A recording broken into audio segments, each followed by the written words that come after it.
How to find a music that you don't know the name. Hello everyone, welcome to this channel. I'm Emily and I'm here to help you out today. So without any delay, let's get started. Now first of all, go to the Play Store application of your device and on the search bar type for Sesam. Just type for this application and install this application. Now after the app gets installed, tap on open and it will lead you to the home page of the application.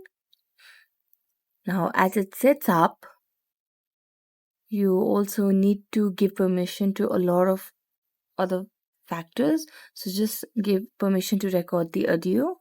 So to make this work, what we're going to do is we're going to play the music on the background and then tap on this middle icon over here and it will search for a match and look for the sound and wait for a while and it will give you the name of the music.